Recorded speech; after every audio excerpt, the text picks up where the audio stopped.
Today's tutorial includes arm and core exercises to help you make faster progress on the silks in the air. The first arm strengthening exercise is slanted pull-ups. Place your feet on the ground in front of you, straighten out your elbows, and pull up. The more you're slanted, the harder these are, and the more you're standing up and the less you're slanted, the easier these are. So make sure to keep your hips up, keep your body nice and straight, and try to do about 10 of them. If you feel your grip is a bit weak, crochet your arms once and try to do 10 pull-ups. If you feel like you're really struggling with your grip, go ahead and crochet your arms twice around the silks, and it'll give you a lot more support in your wrists. This next exercise is called Skin the Cat.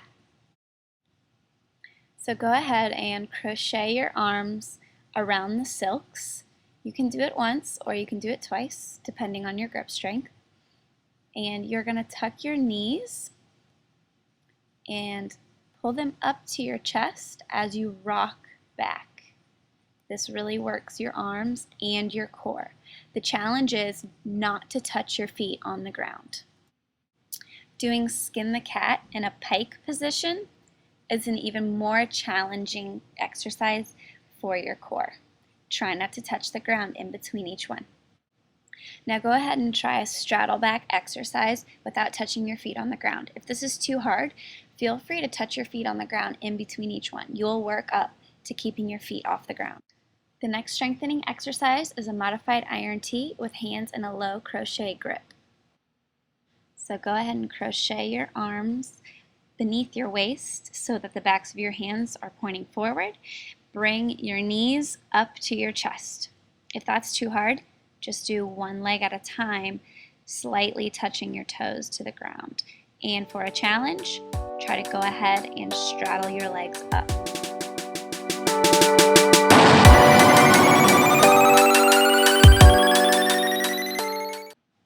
Stand with the silk to one side of you and grip it by your head.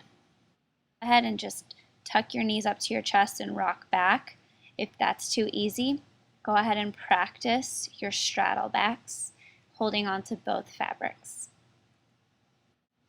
Be sure to do these invert preps as well as your straddle back inverts on both sides, and do 5 to 10 to start with. And if you can, try not to touch your feet to the ground.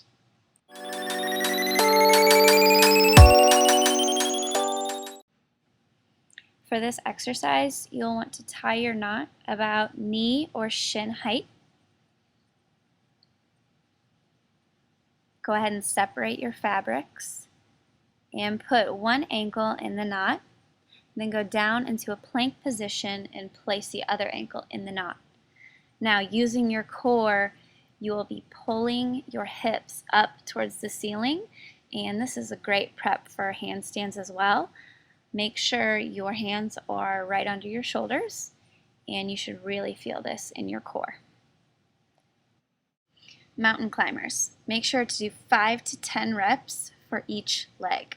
One foot is in the knot, and alternate bringing each knee to your chest.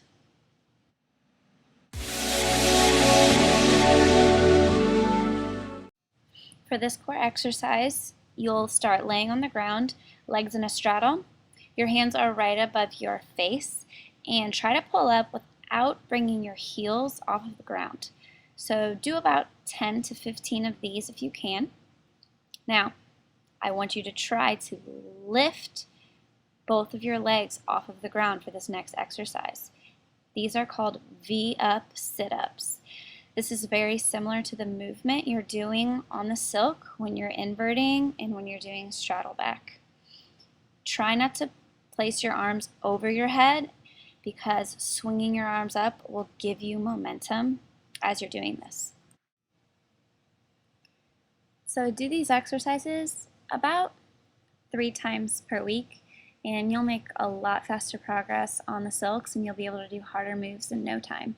We do a lot of these exercises in our strength and mobility training class, as well as our boot camp class. So that makes it really easy for you guys to get these exercises in using the silk.